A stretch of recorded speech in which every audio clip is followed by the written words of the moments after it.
I feel like you look better today than you did maybe 5 years ago. Well, I mean, I think I think as you get a little bit older, I think you do have to take care of yourself a little better. Just watching what you're eating, get smart with your workouts, and the off season is not really much of an off season anymore. Just with the training and kind of staying sharp, and so. I guess Coach Shurmur came out and said I was the most fit 37-year-old he knows. I said, how many 37-year-olds do you actually know, though? That's the real question. And he couldn't name another one, so that's kind of. But anyway, I think that's just kind of part of it. To kind of keep running with these 22-year-olds and 23-year-olds. I gotta work a little harder and stay on top of. If you let kind of let your body go or your arm can't throw it anymore, they'll get rid of you real quick around here. We are live on Facebook. Perfect. So like and share is all good too. But you were a first-round pick, number one pick. Was this draft more hyped than anything you can remember, or do you feel like it was kind of that way when you were coming up?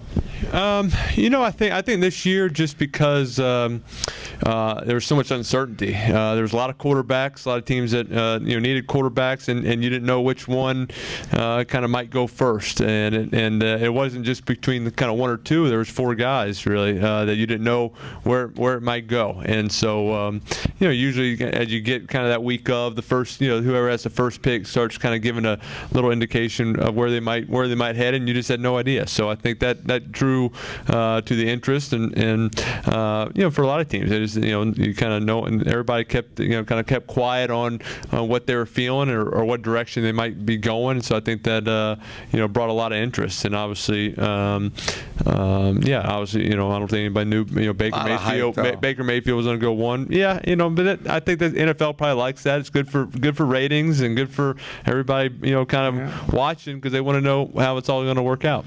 I mean, I guess New York getting 2 picks doesn't hurt. Also, Barkley, what's your take on that? How much have you seen of him, and what are we going to love about this kid? Well, I met him a few weeks ago. He came for a visit to the Giants facility, and I was kind of walking by the running back room and just looked in there. I saw him in there with the running back coach, so I kind of stopped and went and introduced myself. And sharp kid. I could kind of tell he wanted to come to New York. I mean, that's or he was just a good actor. I don't know, but it seemed he seemed like he wanted to come to New York, and so very nice, very easy to talk to.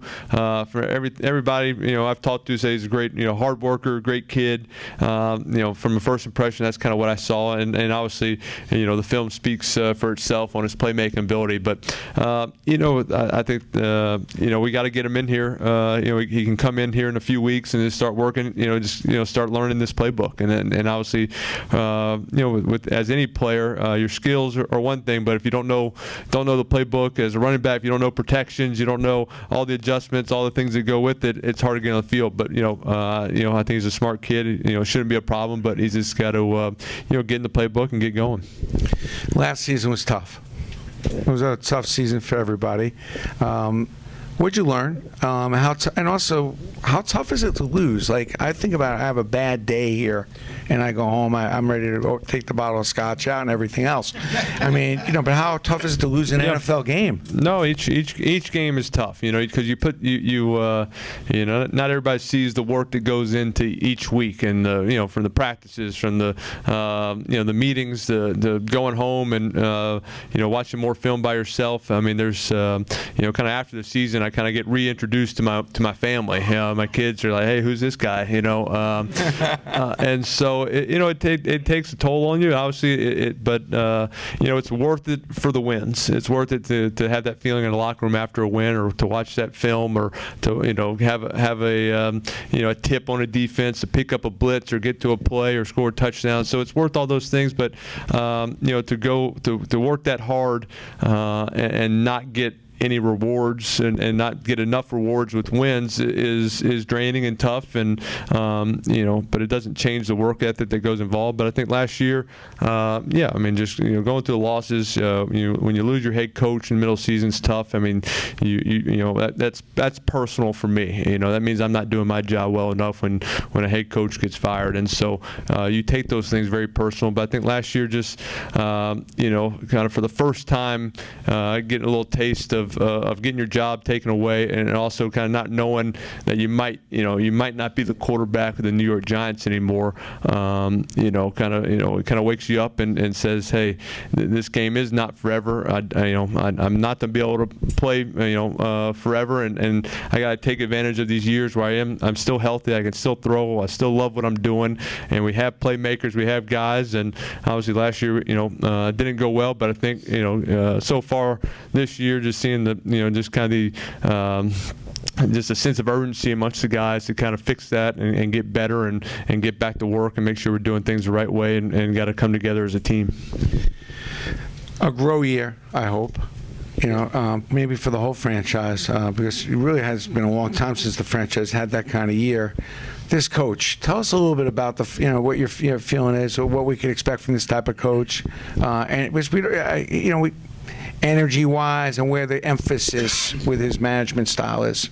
Well, I think it's been fun. It's been fun these past 3 weeks. We've kind of been in practices and some workouts for 3 weeks now. And Coach Shurmur, he's just a good person. He's just a good man, easy to talk to. When we talked, and he kind of asked for some of ideas, stuff that has worked for us in the past. Here are a couple plays. Oh, that's great.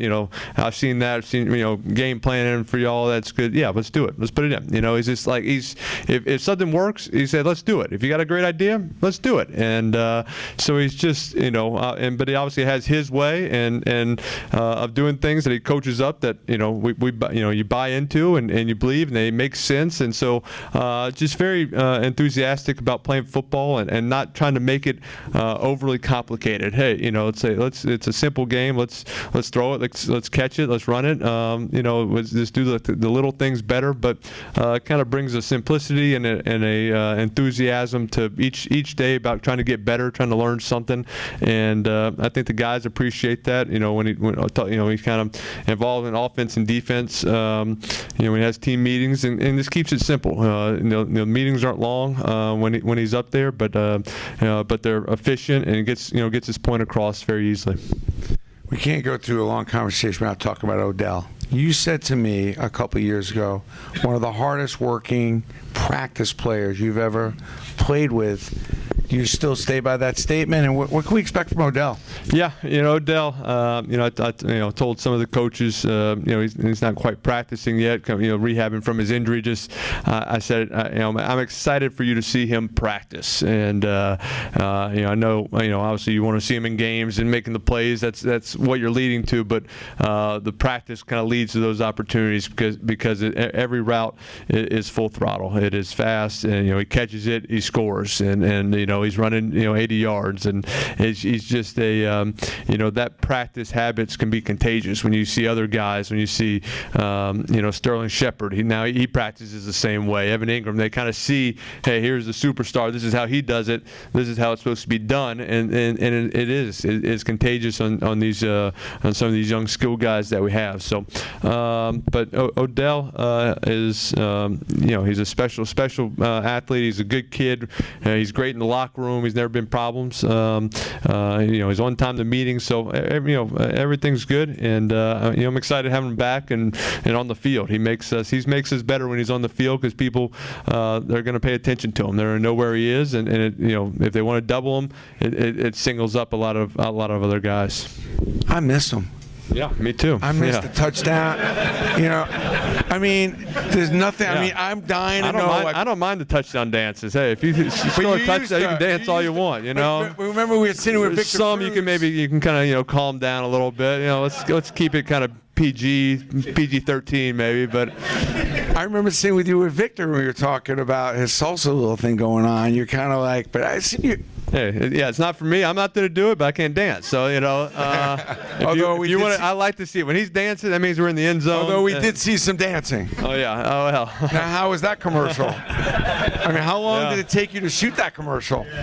It didn't take very long to shoot. It took longer for them to convince me to do it.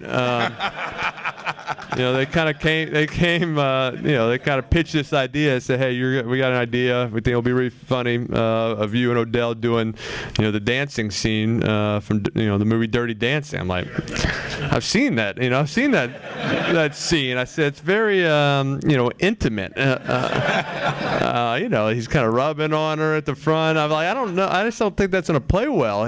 Just like, I don't know if I can do that. I think it might be awkward. They're like, oh, no. We're not doing the whole thing. We're not doing the front part, the first part. It's mostly going to be you dancing solo. I'm like, oh, perfect. That's much better. Just what I wanted to hear. But the kind of the end of it, which I don't even know if anybody saw, but kind of the final line, it's kind of says to more touchdown celebrations to come, and that's kind of what sold me on it. When I was reading it, just because it's kind of after last season with Odell's injury and the way things went down, kind of saying, hey, Odell and I are going to get back. The Giants are going to get back to scoring more touchdowns, celebrating more touchdowns. So that's kind of the message that sold me on it. And I said, I did say I need to practice a little, and I did ask for kind of whoever's kind of coordinating this thing, if I can meet with them the day early to kind of work on some of my steps. I said, if I'm going to do it, I'm going to go all out and do it right. So could we see you on Dancing with the Stars in the future? No. There's a couple certainties in life, and that's one. I will not be on Dancing with the Stars. Take me through this on a more serious note. Where's your head at? The game is over. You've done your media interviews. Win, lose, whatever. Where's your head at from that point going forward? How intense is it? Do you take a break? Are you right in the film room? What do you like to be dealt with at home after a game? Yeah, for a home game, obviously after a win, it's great. I'm kind of all smiles and great to be around. The wife's, she'll kind of maybe let her sister lives nearby, so she comes to games. Let her take kind of her car, and she'll want to ride home with me and talk and have my kids around, and it's kind of a fun ride and listen to music or whatever. And after a loss, it's usually she kind of tells everybody else to go. Maybe she'll ride with me, maybe she won't. Maybe drive by myself because I'm just not. Yeah, I'm not great company at that time. Usually when she's kind of learned once if the kids are there. I got 3 little girls, 7, 5, and 3. So if they're at the game, it's hard. They kind of they don't really know wins and losses. They have a tendency to cheer you up a little bit easier. So she kind of throws the kids on me a little bit more now. It's because they know I can't ignore them, and I talk to them. But it's just tough, just because just because you do work. She knows the hours, and I've met my wife in college, and so she's known kind of my schedule for the last 17 years of my life. And in college it was kind of the same thing with just my preparation and watching film and kind of what I'm like before a game and what I'm like right after the game. So she knows the ins and outs and knows the work that needs to be done. And so but after a game, after a win, it's all great. Get home, try to eat a little dinner, and watch. I will always watch the game on film that night. They send it right to our iPad, so you can watch. There'll be a couple plays I want to watch. What happened. Why this the player get beat? Why didn't I have time to make this throw? Why did I miss this throw? So I'm kind of looking at those things that night, and then kind of start over Monday morning and start watching film on the next team to get ready that next week. That's painful, though. Because I know you're not looking at all the good stuff when you watch that film, win or lose. Right. You look at the good, look at the bad. Kind of, what do you do? What guys did well? What can you compliment guys on the next day? I mean, I'll send some text message to Odell or Shep. Hey, that was a heck of a route on this play. And whether he got the ball, maybe he didn't get the ball, and just was working the other side or this and that. But send some messages and. Again, it's the the plane rides after a win are great. They say, anytime you fly in a plane, they say, everybody must be seated, your seatbelts must be fastened, your cell phones got to be turned off. That is a complete lie, because after a win, and we're on the plane, everybody is standing up, everybody's on their phones, music's playing on each phone, and so it's a celebration. Love it, love it. In your opinion, what's the best throw you've ever made? That's from Anthony out in the audience there. Best throw I've ever made. I guess you always kind of look at the circumstances and the situations of games, but I guess the throw down the sideline to Manningham, just from a sense of tight coverage, 2-minute drive, kind of last drive of the Super Bowl, and not really having fear, kind of putting it in a tight spot on the sideline. He made a great catch, getting his feet down, but talking about kind of putting the ball right in the right spot, 45 yards down the field. That was a good one. Amazing catch too, but the Tyree catch, amazing. That right? Yeah, overall play and it was a wobbly kind of ball down the middle of the field off a helmet. Great play, great unbelievable catch and play by him. But just from a throw point, the other one's probably a little bit more technical and you had balls on that one. What's that? You had a lot of nerve on that one. Yeah, I think that was, just, being a young quarterback, more stupidity than nerves, maybe throwing it down the middle of the field, and sometimes, ignorance is bliss in that case, not understanding probably the magnitude of being in a Super Bowl and not really, just kind of going out there and winging it. But how about the actual touchdown pass in that one? I mean, it kind of gets almost overlooked. He ran a nice route. Yeah, if I would have missed him, that would have been bad. he had a guy, great route by Plaxico. He kind of sold. They were all out blitz. He sold a little slant move, and I kind of threw it early just because they were all out blitz. I didn't know if they would get to me, so I had to throw it real early. And with Plaxico 6'5", the corner's 5'10", you're not gonna overthrow that thing. You're gonna give him a chance. So I was just hoping for it. I was like, come down, please, ball. It kind of hung up there for a while. Please come down, and that was a good feeling. We had our Jerry Seinfeld moment. I don't know if you remember this at Texas Stadium. I'm on the field. I was doing a shoot. Yeah. And all of a sudden, I turn around, you're there, and it's got more than 10, 15 minutes before the game. I'm like, I don't know what to say, because, if I start talking to you, it's before the game, but you seem very relaxed and very cool for 10 minutes before the game. Are you normally that way, or? Yeah, before the game, I'm usually pretty relaxed, just because, hey, the game plan's in. I know what what I'm looking for. I know my tips. I know our game plan. I know what plays we're running, and now it's just a matter of kind of being in the situation. And now it's a reaction deal. Kind of at football, it's you kind of your assignments, but then stuff gets kind of messed up. There's the guys are trying to keep you from doing your assignment, and there's some big boys on the other side trying to run and tackle you. So you got to sometimes you got to plan. Hey, here's my one, but hey, something someone's in the way, or this guy can't see, so I got to kind of move on. And so it's a little bit kind of have a plan, and then have kind of be able to react, and then it's just playing a game, playing finding the open guy.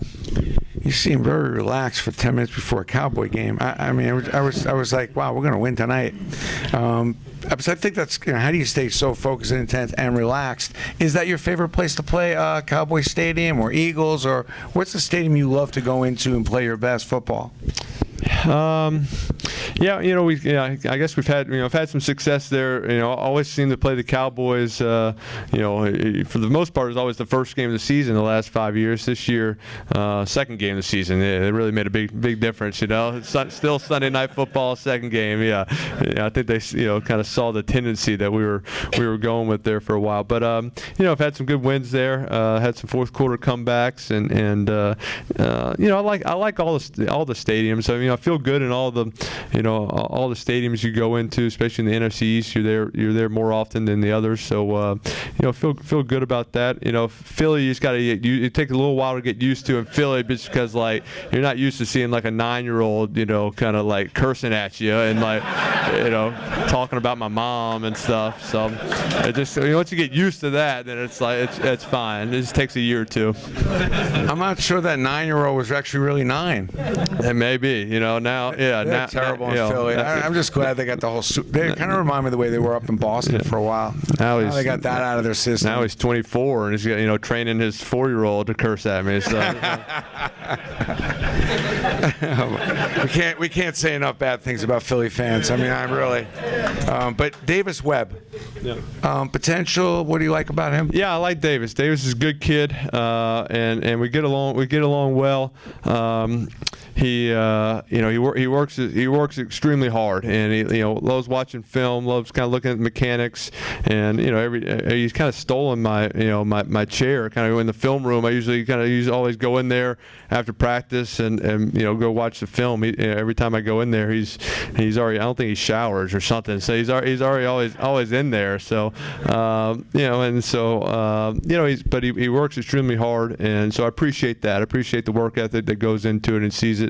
And so, kind of always, there are certain things, certain things that you're doing, maybe plays that he ran in college that I've never run before. So, I'll ask them, how they did this or how they read this. And there's a lot, obviously, I've just been through over the years of, we have, he's learning, second year learning a new, playbook for him is different for me. Some plays I've run before. I may have ran in the old offense, some protections he's never had. I've had in old offenses. So just kind of talking those things through, just about how to make quick decisions on protections and calls and just I enjoy talking football. I enjoy being in a quarterback room and with the quarterback coach or offense coordinator and just talking concepts, talking football, talking adjustments or how do you pick up protections, how do you pick up this blitz, and so he's kind of eager to learn those things and ask a lot of questions, and I'm kind of willing to talk a lot about it and kind of be that teacher part of it because it helps me. It helps me kind of remind myself how to do things and prepares me for it as well. You don't talk much about your charity. March of Dimes, one of them, but also Seeing Eye Dog you're involved with. What made you get involved with Seeing Eye Dog? Yeah, tell us a little bit about it. Yeah, being up here 15 years, you kind of, you kind of get asked to do some charity things, and you do it once, and you get to learn about what they're doing. You make friends, and all of a sudden you get involved, and you see the impact they make. So, Guiding Eyes for the Blind is a company up here in New York that gives guide dogs. Seeing guide dogs to people who are blind or vision impaired to help them kind of go through the day. And I got involved. They have a blind golf tournament for people who are blind that play golf. And one of my great friends in New Orleans, who I grew up with, his dad was one of the great blind golfers of all time. And he came up to this tournament, won it 28 years or something ridiculous, and I got to play with them. It's amazing to see. Golf. I play golf, and it's hard enough being able to see the ball. I just imagine being in a bunker and not being able to. How do you putt, or how do you drive? And so anyway, they have a charity golf aspect to it as well after the tournament. So he had probably 10 or 12 years ago, he asked if I would. Kim Venturi was an old kind of guy the charity person who kind of did the tournament. And he was retiring, and he asked if I would get involved, and I did it, just kind of as a favor. Now you get involved, you get attached, and you see the impact. You see how many lives they're affecting by giving these dogs to people. Also give dogs with kids with autism and helps them out. So it's a great program. And then, like I said, March of Dimes had to walk in New York City on Sunday, and brought my two of my 3 kids with me, and we did the walk. So that was great. And obviously, that just helps kids. Really all babies kind of get a healthy start, moms and babies in pregnancy, and how fortunate, you kind of know my 3 kids and having healthy pregnancies, how blessed we are there. And then do a Tackle Kids Cancer, just for kids with cancer, getting research and to try to get those kids back healthy and back home and back into school and living a normal life as kids should be living. You become part of the fabric here. You're like a real New Yorker. Yeah, well, I've been 14 years. It's just my wife's from Nashville, and she always asks. She's been asking for 14 years. Are we ever go back to the South? Slowly, she's not asking quite as much. We've kind of, we've made our home here. Our kids are in school here. She got a little. We were back down in Mississippi, and her oldest, Ava, 7. She was going around kind of playing with some girls, and one of the other girls girls kind of came up to her dad, and I was standing by him, and she said, Ava keeps saying you guys, and there's no guys around here. There's just girls. Who's she talking to? And so it's y'all. I say y'all, right? So we're working on it, trying, but so you're outnumbered in that house. I'm very outnumbered. Very outnumbered. Good shape. I got no voice, no say. Family, Peyton. Obviously, weighing in a lot more now with your game. Talking football with him. He's much? weighing a lot more. He is weighing a lot more.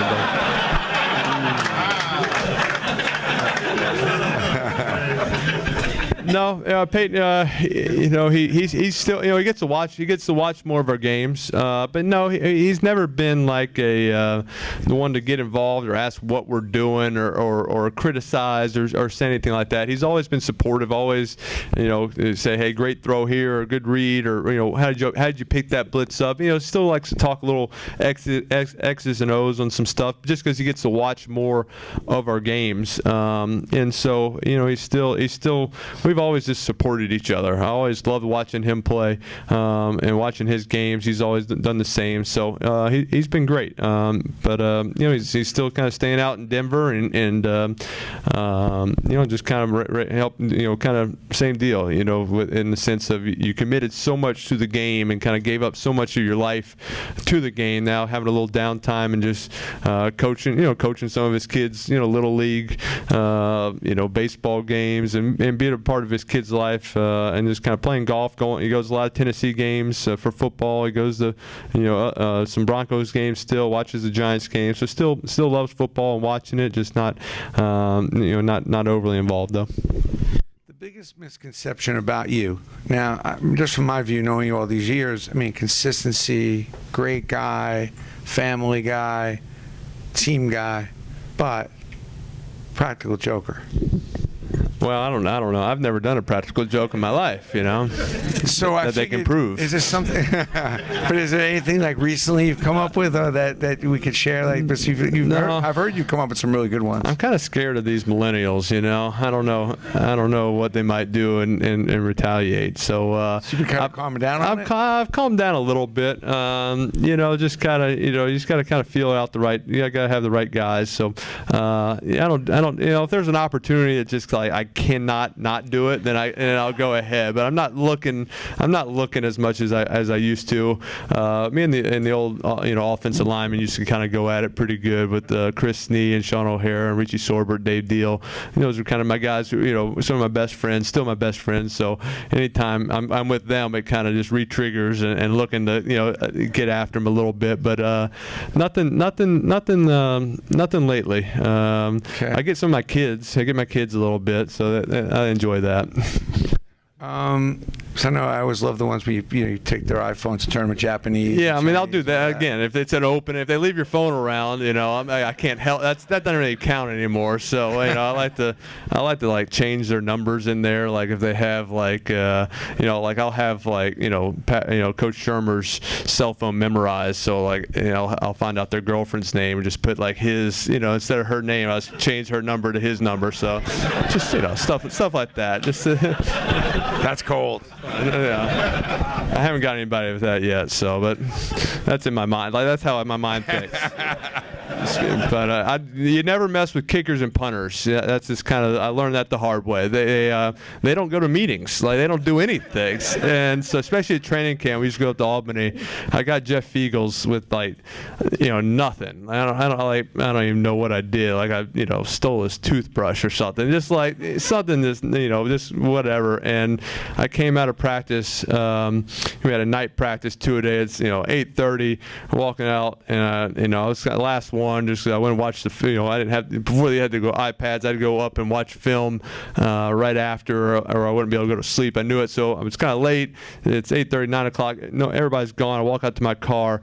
And all my tires are just totally flat. Air has been let out of all 4 tires, and he left me a bike pump, like a little bike pump. I'm like, what in the world, And so I just had to like pump it up just enough, each one enough where I could drive it to a gas station. But it's like an hour and a half, just like does this thing work? You can't tell.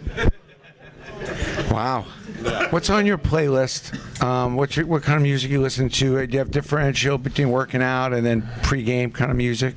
Couple Yeah, songs. I don't listen to a ton of music pregame for whatever reason. I just I think kind of growing up in like in high school, college, you didn't have all the access, so I just never kind of made a habit of it. And but just in the car driving, it's mostly country. I'm pretty much whether it's like on Sirius or XM, one of the country stations, Spotify or something. I kind of do just different country guys. I kind of like some of these Texas country. All of a sudden, I don't know where that started from. Probably, Davis Webb. I blame it him. He's always kind of playing music. He's a Texas guy, so he's got me on some of this Texas country. Watching any favorite TV shows, like just to relax? Are you a TV movie guy? I used to be, and again, very little, very little. I don't have a show. My wife and I, we try to get a show every once in a while. We finished Narcos. We kind of, so I got into that for a little bit, kind of, all caught up on that, but nothing crazy on my shows. Yeah, just I don't know. We just kind of got out of the habit of watching a whole lot of TV. Probably a good idea. I know this is random, but what kind of car do you drive? Like you've been doing the Toyota for a long time. Toyota Sequoia. Been going with it. Yeah, probably 14 years now. And they Mac Daddy in that car up for you though. Simple. I just want it to turn on and go. Let's keep this thing simple. I have a feeling. It drives my wife crazy just because I'll tell her it's like, hey.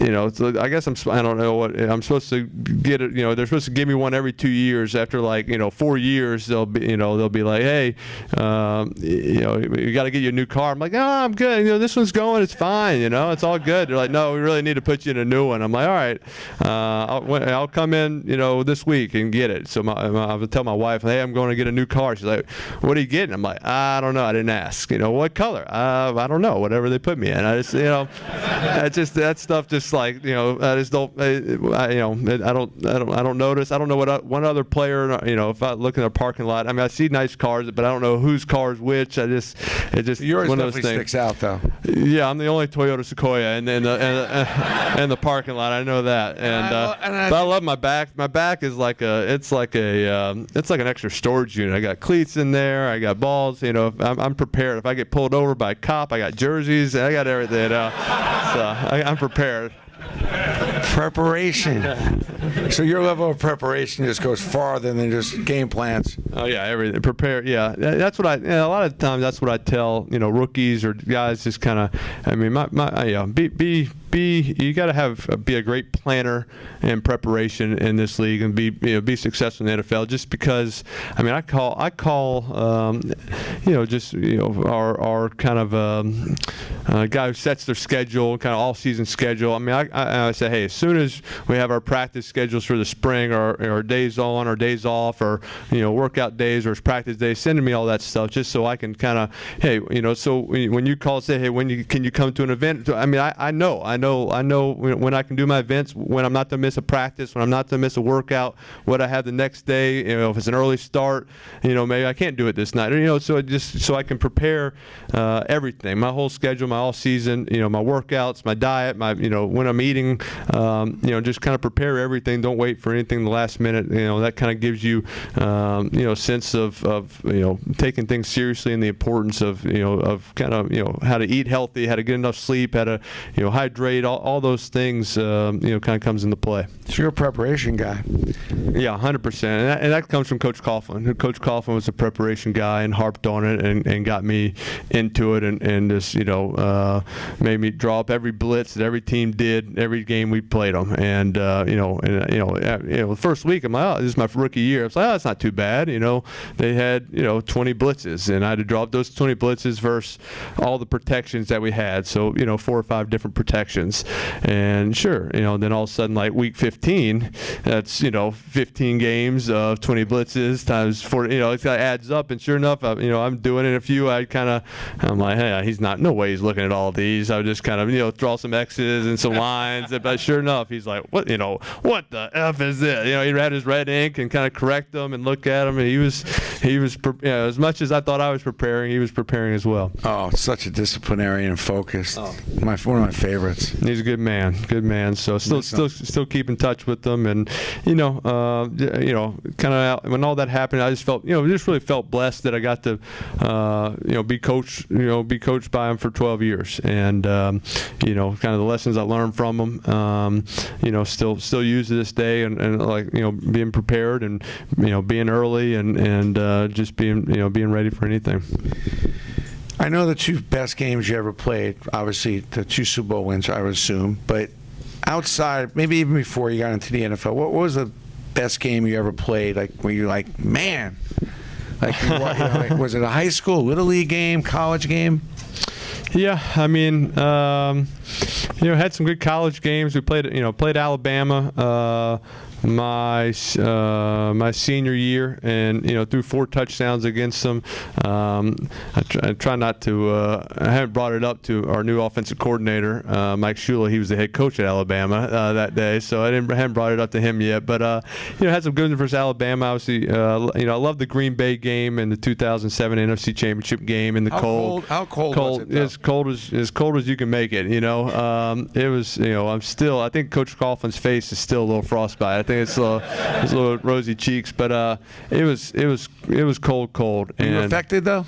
Yeah, there was definitely a couple throws you miss, just because of the cold, or just it's just hard to kind of get your everything moving. The ground's hard, but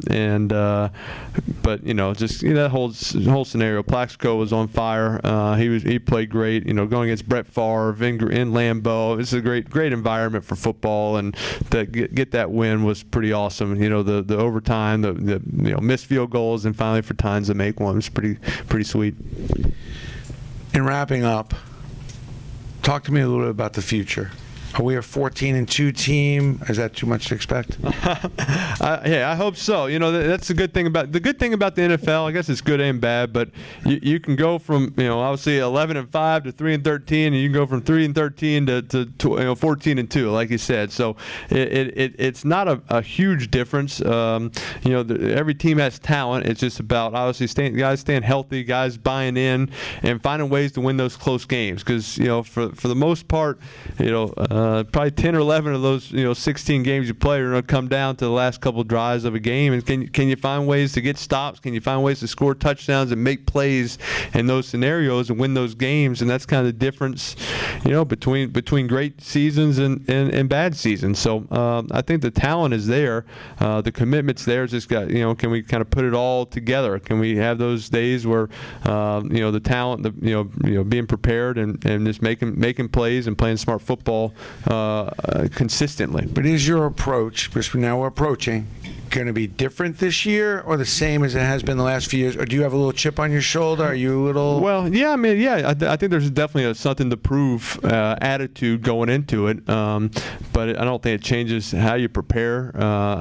In the sense, I think I've always prepared well. I mean, I think I've always been totally committed to doing whatever it takes to win and to be at my best. And so that from that aspect, it's nothing to change. It's just trying to make sure, if there's a way to do it smarter, if there's a way to inspire someone else or a way to get the best out of someone else, always kind of look for ways to do that. Final word, anything you want to say or anything we look forward to? Thank you for being here, and keep rooting us on. Thanks for your support, last year and through these last 14 years, and hopefully we can keep it going and bring us some more championships. Well, I got to tell you, thank you. I think sometimes in New York we forget how grateful we really to have somebody like you for as long as we've had you, with the kind of intensity, the community guy you've been. I know from a Steiner standpoint, we're very grateful to be a partner with you and to work with you. You've been, I was telling before you came in, one of our favorite, if not favorite, athletes we've ever had a chance to work with. So thank you. Well, thank you, Brandon. It's been a pleasure. It's been a great partnership and a relationship these last 14 years with you as well. So thank you. Thank you, everybody.